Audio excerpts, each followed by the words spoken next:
It's been 9 years since Dr Aafia Siddiqui and her 3 children first disappeared in Pakistan in 2003. Over the weekend, demonstrations were organised around the world, marking the sombre anniversary and calling for her release. Assalamu alaikum and welcome to Absent Justice with me, Maazem Beg. Little is known about what happened to Aafia over the last 9 years of her life. During this time, she went from being known as a loving mother of 3 and successful neuroscientist to a convicted terrorist serving an 86-year prison sentence in the US. But many questions remain over the details of Aafia's case and what really happened to her during her detention. According to her lawyer and family members, she was set up and subjected to the worst kinds of mental and physical abuse you can imagine. And to this day, no one knows the fate of Aafia's baby, Suleiman, who remains missing.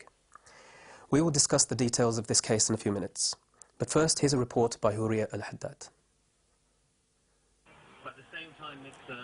Over the weekend, demonstrations took place around the world marking the 9 years since Dr Aafia Siddiqui disappeared. The Pakistani neuroscientist is currently serving an 86-year prison sentence in a high-security facility in the United States. But demonstrators, human rights campaigners and lawyers have repeated calls for her release, citing her detention and subsequent court proceedings as unfair and inhumane. 2 years ago, a New York court sentenced Siddiqui to 86 years in prison after she was found guilty of allegedly opening fire on FBI agents and US military personnel in a police station in Afghanistan, where she was being interrogated in 2006. The mother of 3 first vanished in her Pakistani home city of Karachi, along with her 3 children 5 years earlier in 2003. Human rights groups say that Siddiqui had secretly been transferred to the controversial US military base in Bagram and then tortured for 5 years prior to the alleged incident in 2008. It was during this period of her disappearance that Aafia says she was detained illegally in multiple secret prisons, tortured, beaten, and even raped. Siddiqui is currently being held at the Carswell Federal Medical Center in Texas, which provides specialized medical and mental health services to female prisoners. Aafia's case has shocked and intrigued many over the past 9 years since she first disappeared. And although there are still questions surrounding her detention, many are still nowhere closer to finding out what really happened to her, or her youngest child who remains missing.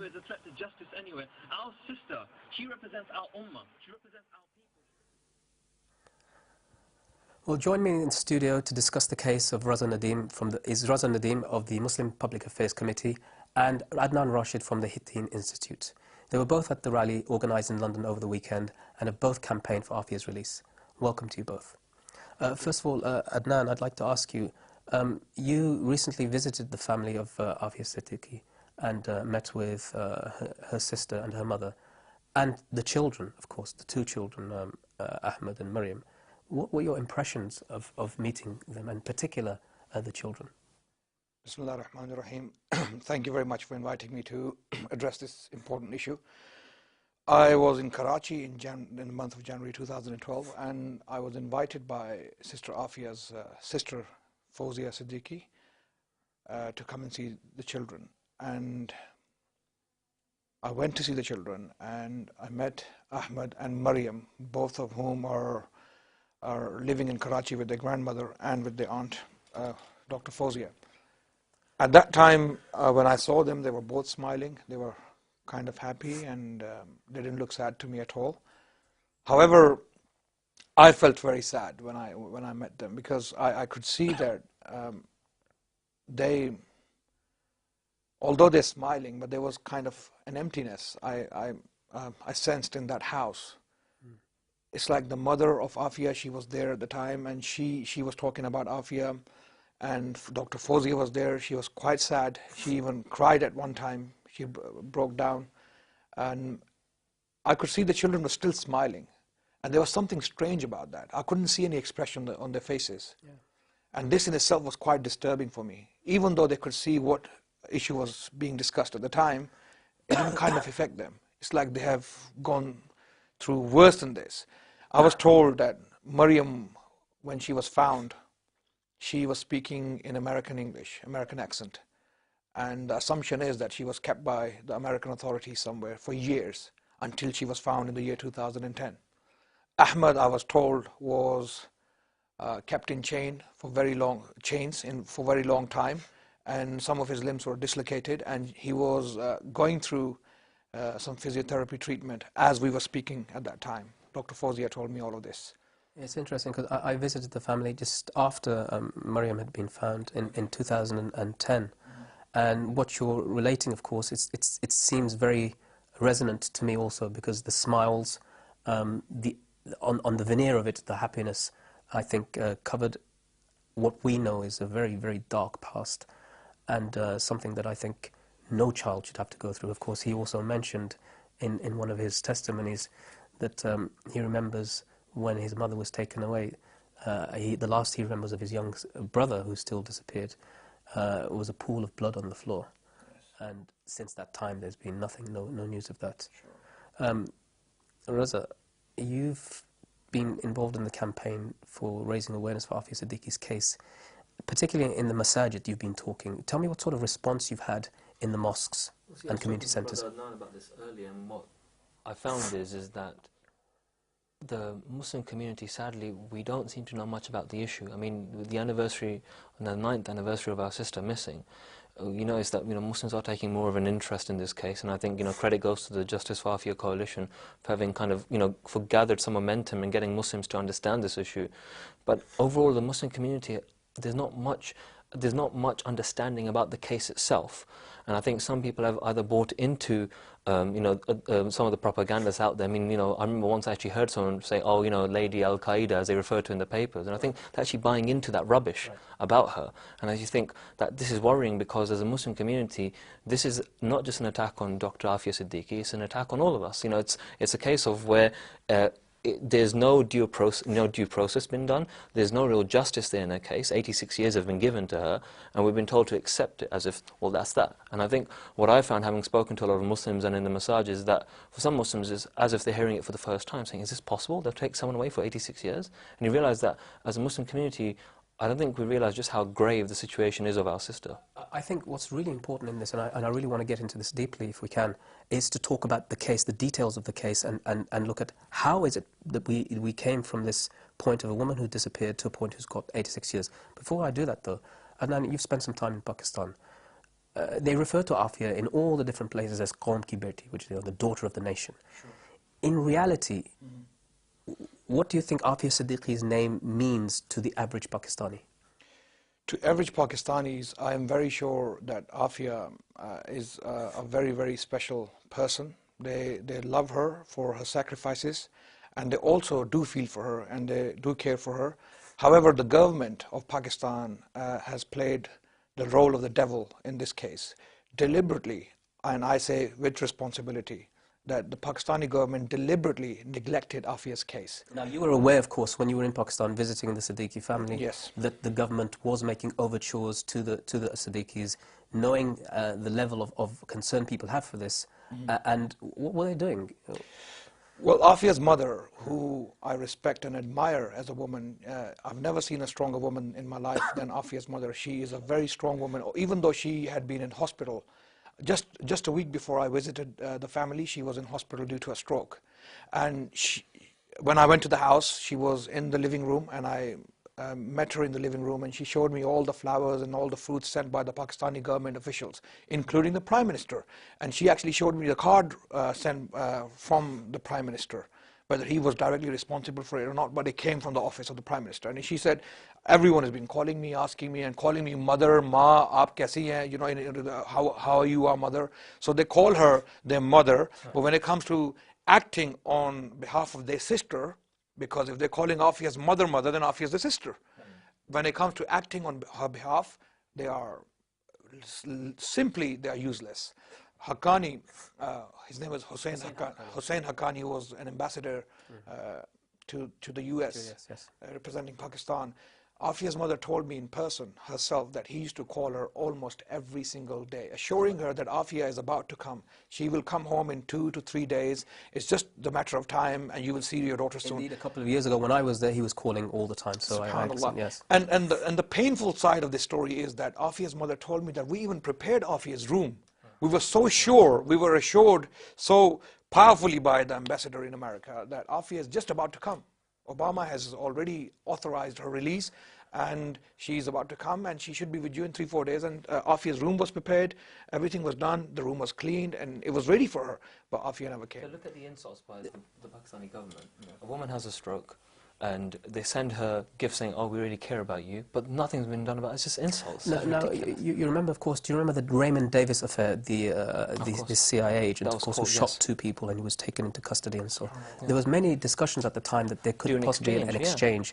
A golden opportunity was lost. Why do you think that happened?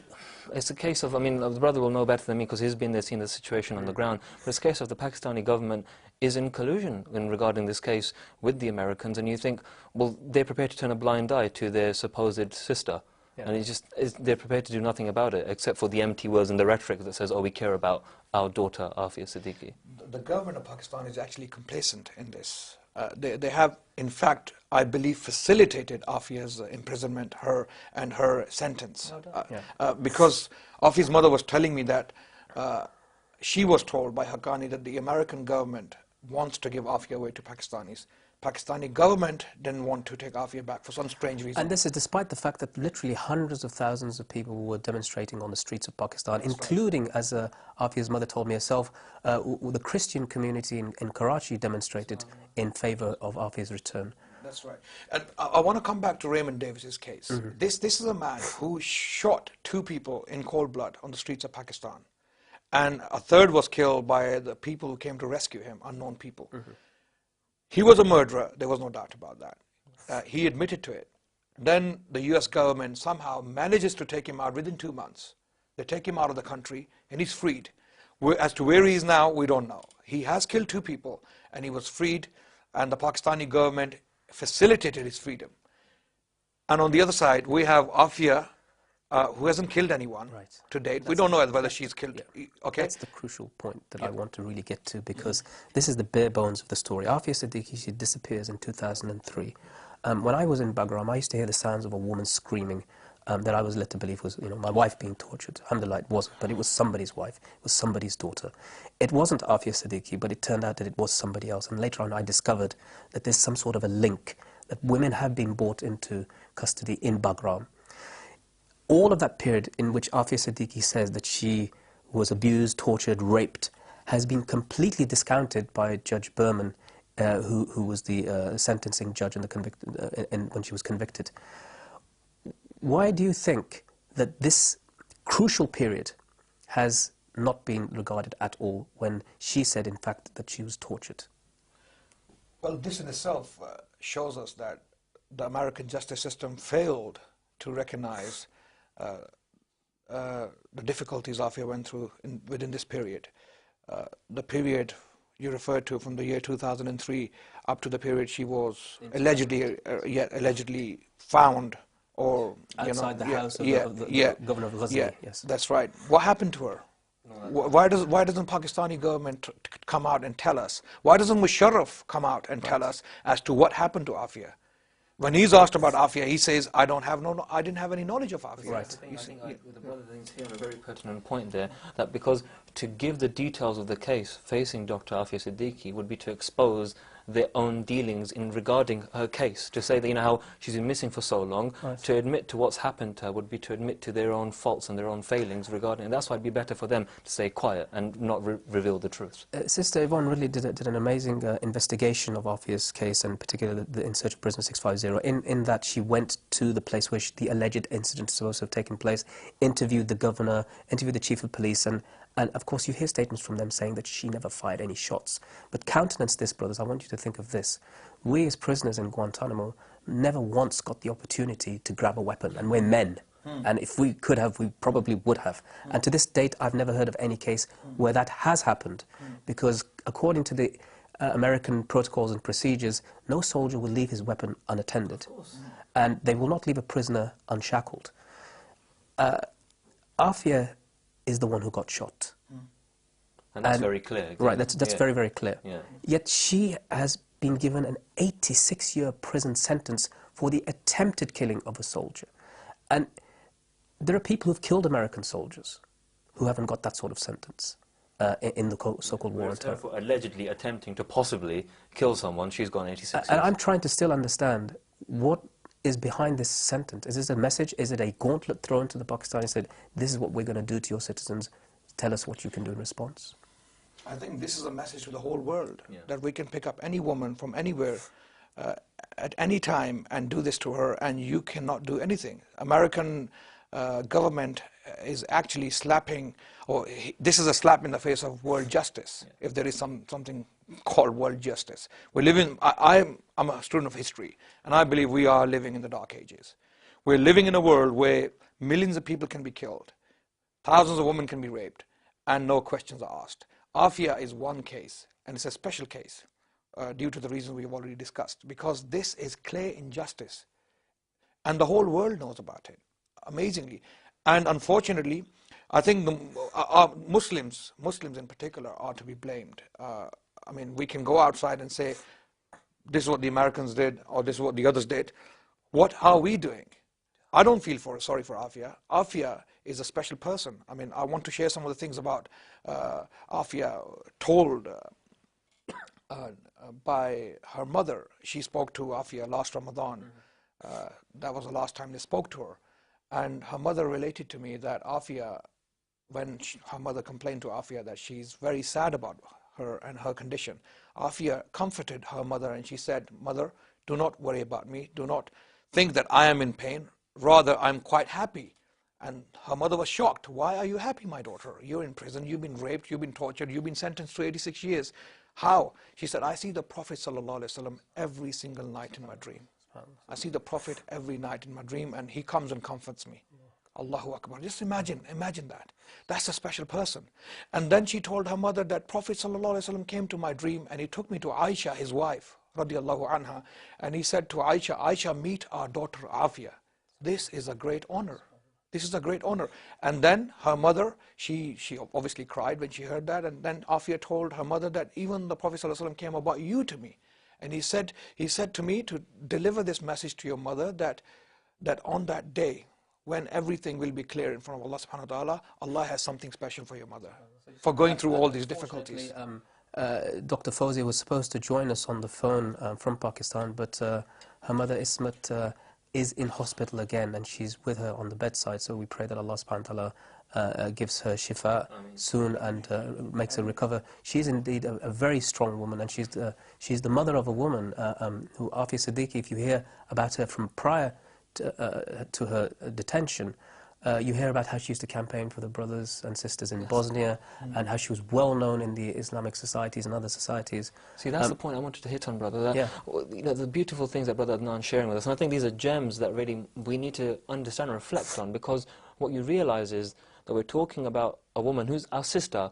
You know, although they call her Prison 650, she's our sister, and we realize that this woman, no matter what they do to her body physically, her mind is free, and they can do whatever they want to her. But like you said, she's in prison and she's fine, and that's because her mentality says, "I will be free and I am free." And I think that's why, as Muslims, like you were saying, we need to galvanize support and stand up for her, because this is a woman that's been given 86 years, and what makes it worse is that they have the audacity to call it a life sentence. It's not a life sentence; it's a death sentence. That's what they've given her, and then they turn around, and like you're saying, the dark ages, these aren't, you know, these aren't only a time where millions of people can be killed. This is a time where millions of people can be killed, but then the victim is called the aggressor. That's the kind of time we find ourselves living in. Adnan, you touched on that, you said that I don't think they're responsible, I think the Muslims are responsible. I know the MPAC is very, very ardent in fighting for the rights of Muslims to push for their own rights. What sorts of campaign techniques, what sort of actions do you recommend or suggest people to do to get involved in trying to get Aafia's case brought to the fore? See, there's numerous things, and I'll touch on those in a second, but I think for me what's more important is the mindset of a Muslim. Now, for example, the brother here is a student of history, like you're saying. He's someone that's skilled in a specific aspect of knowledge, of education, he's got a certain skill set, and he's using that as well as to his best of his ability to help the sister. And that's the thing I think Muslims have to understand within the UK, that it's not about what specific actions, it's more about the mindset which says that I will do everything within my ability to help my sister because Allah commands it of me. Now, regarding the actions themselves, there's numerous things that we can do. And I mean, I'd break it down to, I'd say 4 or 5 things that Muslims can do.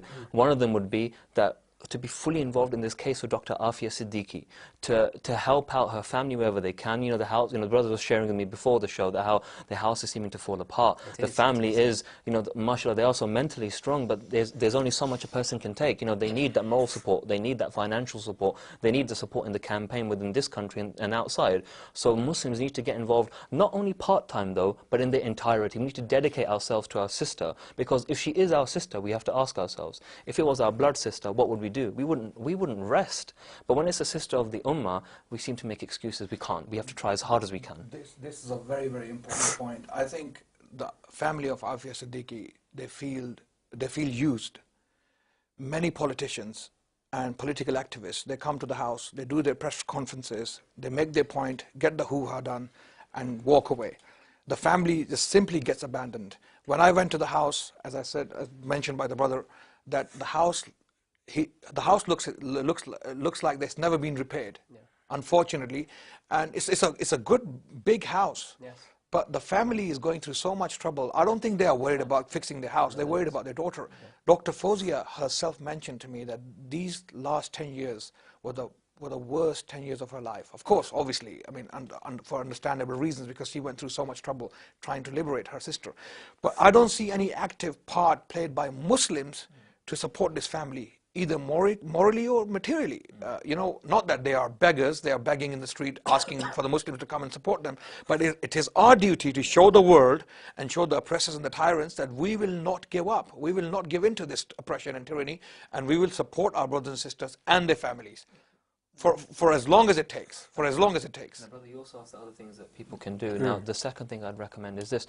Like you're saying, there's many discrepancies regarding the case of Sister Aafia Siddiqui. I think it's very important for people to come out and say, like the brother saying so eloquently, that you have a case of a man who can, in broad daylight, kill 2 people and is then saved by his government, and there is one woman who is alleged to have done something, and like you're saying, it doesn't add up, having been in these torture chambers yourself, that it's just not possible, and she's given 86 years. So I think it's important that the second thing that Muslims can do, and non-Muslims, everyone can do, is to expose these things, saying, hang on, that doesn't add up. Because remember, with these cases, it's the more airtime they get, the more it's in the public sphere, people have to deal with the issue. Right now, people can say, all right, another anniversary over, we don't care about her. But the thing is, the more we keep pushing about it and say, no, there is an issue here, there is injustice, and people are forced to deal with the issue. And the third thing is, I think what we have to do is to wake up others to the issue. I mean, the brother and I were both there at the demonstration on Saturday, and I think what was hurtful to me was, I think, first a realization of that as an ummah we're not doing enough. I think we need to do so much more, because we're believers in Allah. There's nothing that can stop us. Sky's the limit. But secondly, that the turnout, I thought that it wasn't good enough. I think if we call her our sister, it's not enough to just say, oh, I shared a picture on Facebook or something. No, we have to tell people. We have to speak. We have to be there. I mean, at that same time, there was a demonstration outside the United States Embassy about Trayvon Martin, the Afro-American boy that was shot in America, and there were hundreds of people. And I think, look at that, one person is shot, and rightly so, they came out to represent, to show that we are against such injustice. Our sister's been given 86 years, and it's not the only case. There have been so many hundreds of other cases. When will we stand up? Is she not? The thing is this, because then the question we have to ask ourselves is this: if we are following the example of the Prophet ﷺ, the question we have to ask ourselves is this: either the Prophet, peace be upon him, was a man who cared for the ummah, who strove his hardest, and that we're not following him, or that the Prophet wasn't like that. Now, obviously, it's not the case that the Prophet wasn't like that. He tried his utmost. He used to cry for Muslims who weren't even born, and there's Muslims whose lives are being taken away who we seem to turn a blind eye to. So I think the message comes to, it's time to stand up. That's what take a step towards Allah, Allah runs towards you. That's all we have time for this week. Please, I'd ask our viewers, inshallah, to try and get in contact with the Justice for Aafia Coalition website, the JFAC, to learn more about the case. Also to make dua for the mother of Aafia Siddiqui, Ismat, who is in hospital at present. I'd like to thank my guests for coming on the program and to you at home for watching. I will see you again in 2 weeks, inshallah. Assalamu alaikum wa rahmatullahi wa barakatuh.